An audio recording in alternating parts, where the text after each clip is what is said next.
Legends forever with Smriti। स्वागत करती हूँ लेजेंड्स फॉरएवर पर आपका, मैं स्मृति। और आज मुलाकात होगी कोलकाता के रहने वाले हर दिल के अजीज मोहम्मद अजीज के साथ। मोहम्मद अजीज, इनका जन्म 2 जुलाई 1954 को बंगाल के अशोक नगर में हुआ था। 20,000 से भी ज्यादा गाना गाने वाले मोहम्मद अजीज मोहम्मद रफी के बहुत बड़े फैन थे और उन्हीं के लहजे में गाना गाकर कोलकाता में परफॉर्म किया करते थे। किस नाम से उन्हें उनके घर वाले बुलाया करते थे, चलिए सुनते हैं। एक्चुअली ये मेरी वालदा का दिया हुआ नाम है घर का। हमारे जो करीबी दोस्त रहे बचपन से, वो भी मुझे मुन्ना ही कहते थे। तो चूंकि आसान नाम है और इसमें अपनाइयत भी है, मुन्ना कहते हैं, मुझे भी अच्छा लगता है। क्या बात है। वैसे मुन्ना यानी कि मोहम्मद अजीज साहिब बहुत सारे भाषाओं में गाना गाया करते थे, उन्होंने खुद ही बताया था। चलिए सुनते हैं। ये बंगाली, उड़िया, गुजराती, आसामीज, पंजाबी, हरियाणवी, राजस्थानी, अलग अलग जबानों में जब भी कोई बुलाता मैं तो जाहिर है मसरूफियत तो है। और ज्यादातर रिकॉर्डिंग कहाँ हुआ करती थी? 90% बॉम्बे में ही होते हैं। और जब मैं कभी बंगाल जाता हूँ शोज के लिए, वो मेरा होम टाउन है, तो वहाँ भी लोगों को जब पता चलता है कि मैं आया हूँ तो वो मुझे बुला लेते हैं रिकॉर्डिंग के लिए। कोलकाता के रहने वाले मोहम्मद अजीज, जैसा कि हम जानते हैं, वो पले बड़े बंगाल में ही हैं। क्या वो बांग्ला बोल सकते थे?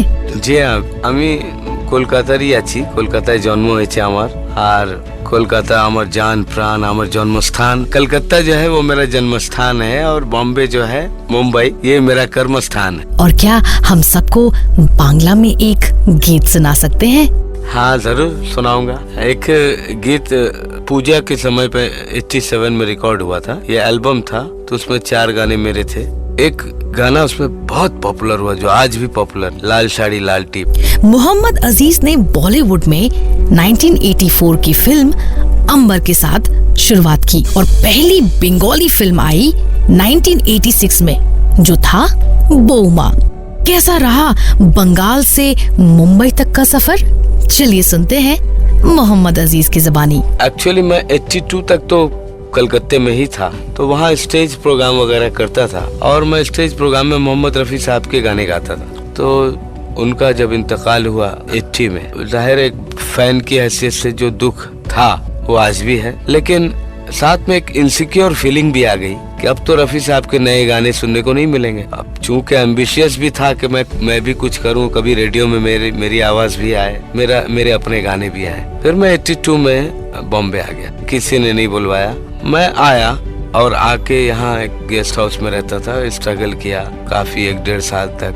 फिर यहाँ दुर्गा पूजा का प्रोग्राम होता था नेशनल कॉलेज के पास, वहाँ किसी तरह कोशिश करके चांस लेने की कोशिश की। यहाँ बंगाली डायरेक्टर, प्रोड्यूसर सब आते हैं, आर.डी. बर्मन साहब आते हैं, मिस्टर पप्पी लहरी आते हैं, तो शायद कोई सुन ले, उनको अच्छा लग जाए। और देखिए मेरी कोशिश कामयाब रही। मुकुल दत्त दादा मिले जो आन मिलो सजना वगैरह फिल्म कैरेक्टर भी रहे और बंगाली गानों के राइटर भी हैं। कह रहे बड़ी अच्छी आवाज है। फिर वो उन्होंने अपने घर बुलाया, फिर मुझे लेके गए सपन जगमोहन जी के यहाँ। उन दिनों एक फिल्म, बंगला फिल्म और हिंदी डबल वर्जन बन रही थी, अंबर और ज्योति। हिंदी में अंबर, बंगाली में ज्योति। तो वो गाना फिर मुझे मिला। वो अंबर फिल्म तो रिलीज ही नहीं हुई और ज्योति भी रिलीज हुई। हाँ, लेकिन मुझे ये फायदा हुआ कि मैं वो गाने लेकर संगीतकारों को सुनाने लगा। और उन दिनों मैं उषा खन्ना जी के यहाँ खूब जाता था, उन्होंने भी मुझसे वादा किया था। खैर उन्होंने भी मुझे बहुत सारे गाने गवाए उन्हीं दिनों। और मोहम्मद अजीज साहिब की जिंदगी की पहली सुपर डुपर हिट जो गीत रही वो थी मर्द फिल्म की। ये ब्रेक उन्हें म्यूजिक कंपोजर अन्नू मलिक साहिब ने दिया था और मोहम्मद अजीज ने गाना गाया था अमिताभ बच्चन के लिए। तो कैसे मिला मर्द फिल्म का वो दमदार ब्रेक?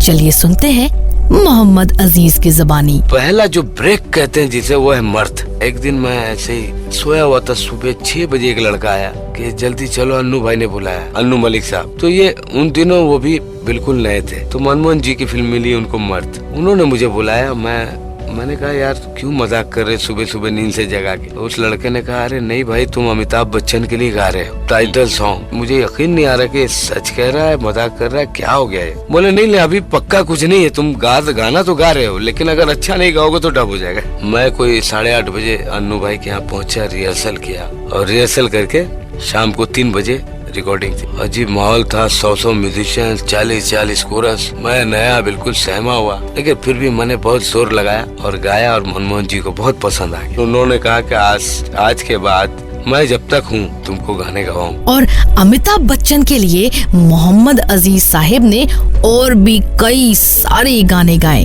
ये कहानी भी सुन ही लेते हैं मोहम्मद अजीज की ज़बानी। जी हाँ, उसके बाद तो मैंने तकरीबन 14-15 फिल्मों में गाए हैं। शहंशाह, खुदा गवाह। मोहम्मद अजीज साहिब ने बड़े बड़े दिग्गज कलाकारों के लिए गाने गाए हैं। सुनते हैं उन्हीं की ज़बानी उनका किस्सा। मैं तो अक्सर ख्वाब देखता था कि मुझे कभी दिलीप साहब के लिए गाने का मौका मिले और वो वक्त आया। कर्मा फिल्म में पहली बार उनके लिए गाया, हर कर्म अपना करेंगे ऐ वतन तेरे लिए। यहाँ तक कि दिलीप कुमार साहिब की आखिरी फिल्म किला का एक गाना भी मोहम्मद अजीज ने ही गाया था। क्या कभी दिलीप साहिब से मुलाकात हुई मोहम्मद अजीज की? जी हाँ, कई बार हुई। दिलीप साहब से भी हुई, अम्मी जी से भी। और मेरे लिए तो सचमुच एक ख्वाब था कि कभी मैं इन लोगों के लिए गाने गा पाऊंगा भी कि नहीं। देखना भी ख्वाब था लेकिन ये बड़ा अल्लाह का करम हुआ, उस मालिक का बड़ा एहसान है कि मैंने बाकायदा उनके लिए प्लेबैक किए और दिलीप साहब के लिए भी मैंने 4 फिल्मों में प्लेबैक किए। और लक्ष्मीकांत प्यारेलाल के लिए मोहम्मद अजीज ने तकरीबन 250 गाने गाए। ये अपने आप में एक रिकॉर्ड था कि मोहम्मद अजीज ने किसी एक कंपोजर डुओ के लिए इतने सारे गाने गाए। क्या कहते थे लक्ष्मीकांत प्यारेलाल के बारे में? चलिए सुनते हैं मोहम्मद अजीज की ज़बानी। सही मानो में जो एक आर्टिस्ट की हिम्मत खुलती है, मैं जो आज हिम्मत से गा पा रहा हूँ वही सीखा मैंने। 100 म्यूजिशियंस के साथ लक्ष्मी जी प्यारे जी के सामने गाना, ये तो एक सिंगर के लिए बहुत अच्छी प्रैक्टिस रही। मैं कभी भूल नहीं सकता हूँ लक्ष्मी जी को। बड़े दोस्त नवाज थे, बड़े अच्छे इंसान थे और हमारे साथ तो उनका सलूक मेरे साथ तो इतना अच्छा रहा, बिल्कुल बेटे की तरह। और प्यारे जी भी मुझे बहुत प्यार करते हैं और ये बड़े महान लोग हैं। मतलब पूरी इंडस्ट्री जानती है कि संगीत के तो माहिर लोग हैं। मोहम्मद अजीज ने बहुत सारे दिग्गज म्यूजिक कंपोजर्स के साथ काम किया, जैसे कि शंकर जयकिशन, ओपी नैयर, रवि, खयाम, कल्याण जी, आनंद जी, लक्ष्मीकांत प्यारेलाल, R.D. बर्मन, बाप्पी लाहिड़ी, राजेश रोशन, उषा खन्ना, अन्नू मलिक, आनंद मिलिंद, जतिन ललित, रविंद्र जैन, राम लक्ष्मण, आदेश श्रीवास्तव, नदीम श्रवण, विजूषा, दिलीप सेन, समीर सेन एवं नौशाद साहिब के साथ। जी हाँ, द ग्रेट नौशाद साहिब के बारे में क्या कहते हैं मोहम्मद अजीज? चलिए सुनते हैं। उनसे जब मिला तो मैंने उनसे कहा था कि नौशाद साहब आप हमारे म्यूजिक फील्ड के लोग हैं, उनके लिए आप एक पीर मुर्शिद की तरह है, कम से कम मेरी नजर में। तो मैं चाहता हूँ कि आप मुझे तबर्रुक के तौर पे यानी प्रसाद के तौर पे एक लाइन कभी गवा दीजिए। और वो मौका आया, आवाज दे कहाँ है फिल्म में सारे गाने उन्होंने मुझसे गवाए। मेरी खुशी की इंतहा नहीं थी, मैं उनका एहसानमंद हूँ। एक एक गाने की कम से कम 4, 5, 6 रिहर्सल उनको चाहिए, तफसील से बिल्कुल कहाँ रुकना, कहाँ कैसे क्या गाना। और वो हर रोज नई नई बात पैदा करते थे गाने में। बहुत अच्छा सिखाते हैं, बिल्कुल टीचर हैं वाकई, वो एक इंस्टीट्यूट है। और इनके अलावा जो महान कंपोजर्स के लिए मोहम्मद अजीज ने गाने गाए थे, उनके बारे में क्या कहते हैं अजीज साहब?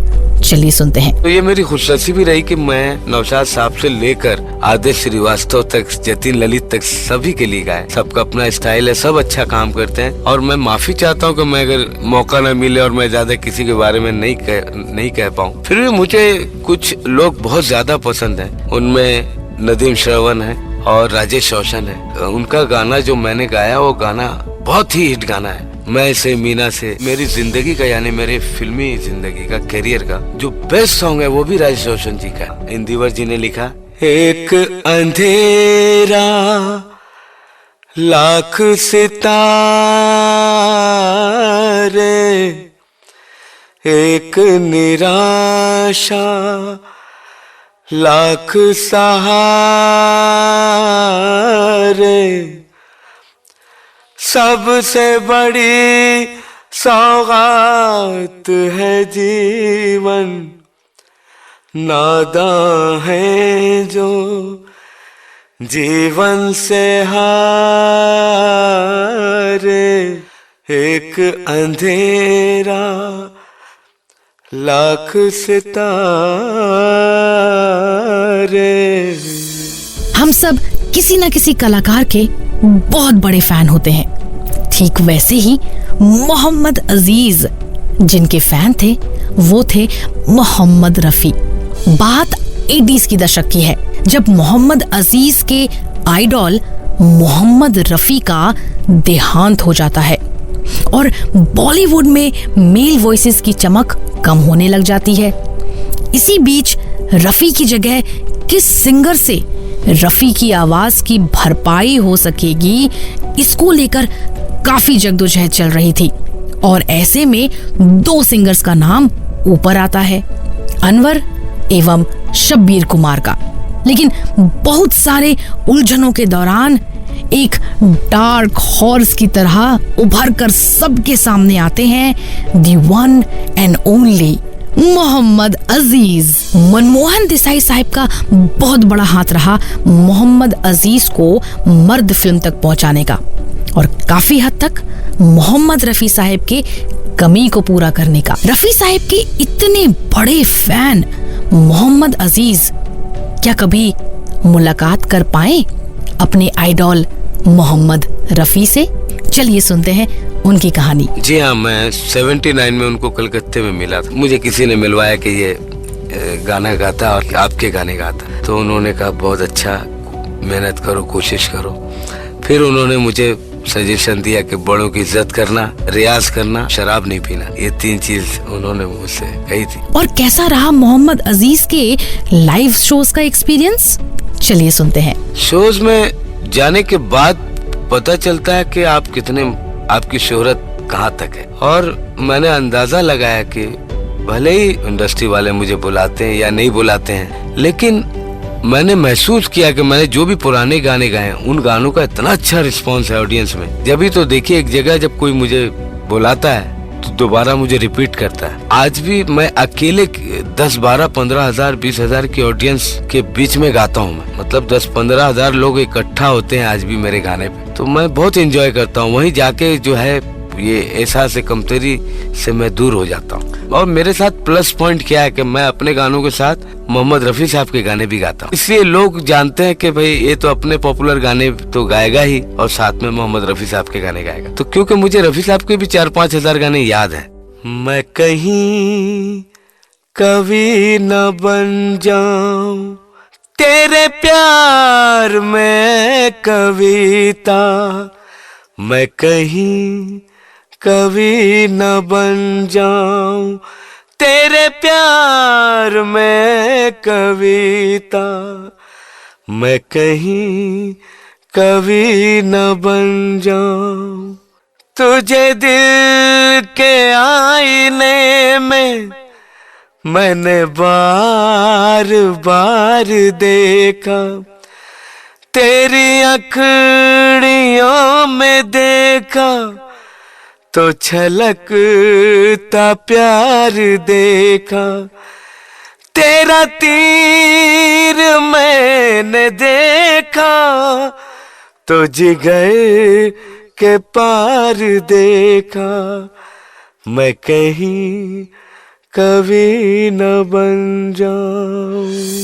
क्या बात है। मोहम्मद अजीज ने अपने पूरे करियर में बॉलीवुड के बड़े बड़े एक्टर्स के लिए गाने गाए, जैसे कि दिलीप कुमार, शम्मी कपूर, धर्मेंद्र, जितेंद्र, अमिताभ बच्चन, राजेश खन्ना, विनोद खन्ना, शत्रुघ्न सिन्हा, शशि कपूर, ऋषि कपूर, मिथुन चक्रवर्ती, नसीरुद्दीन शाह, हेमंत बिरजे, चंकी पांडे, गोविंदा, संजय दत्त, कुमार गौरव, आमिर खान, शाहरुख खान, नाना पाटेकर, रजनीकांत, कमला हसन, राज बब्बर, सनी देओल, अनिल कपूर, अक्षय कुमार, अजय देवगन और भी कई सारे बड़े अभिनेता के लिए मोहम्मद अजीज ने गाने गाए। तकरीबन 20,000 गाने और इतने सारे कंपोजर्स के साथ काम करने के बावजूद एक ऐसा वक्त आया जब अजीज को गाने मिलने बंद हो गए। क्या हुआ था ऐसा?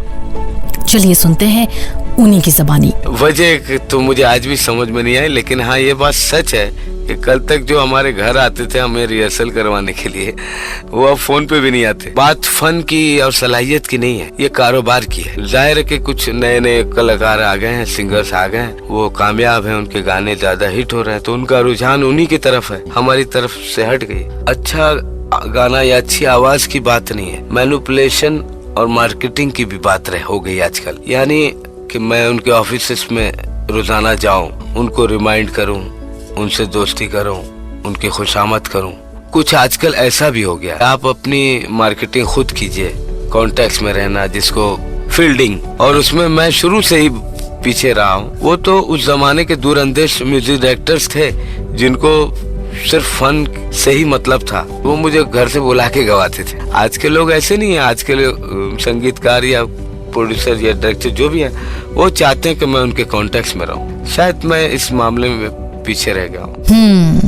और 4 चांद तो तब लगे जब मोहम्मद अजीज की आवाज में उनके हीरो मोहम्मद रफी का एक गाना हम सब सुने। अब मेरी चाहत समझ लीजिए, और मैं उनको अपना उस्ताद मानता हूँ। मेरी खुशनसीबी देखिए कि जब फिल्म क्रोध में एक आइटम सॉन्ग था, मोहम्मद रफी साहब की याद में प्रोग्राम हो रहा, अमिताभ बच्चन पे पिक्चराइज हुआ वो। न फनकार तुझसा तेरे बाद आया, न फनकार तुझसा तेरे बाद आया, मोहम्मद रफी तू बहुत याद आया, मोहम्मद रफी तू बहुत याद आया।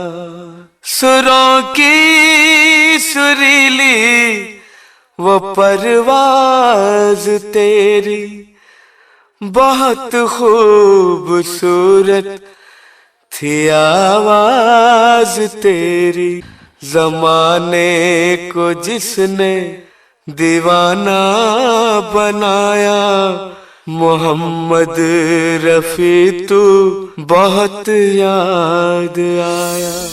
बड़ी दुखदाई रही वो घड़ी जब कोलकाता से परफॉर्म करके लौट रहे मोहम्मद अजीज मुंबई के एयरपोर्ट में अचानक गिर पड़ते हैं। वो दिन था 27 नवंबर 2018। उन्हें तुरंत हॉस्पिटल में एडमिट कराया जाता है, पर वो हम सबको, इस दुनिया को, अपने म्यूजिक को छोड़कर चले जाते हैं। मोहम्मद अजीज के गाने, उनकी आवाज सदा हमारे दिलों में जगमगाते रहेगी।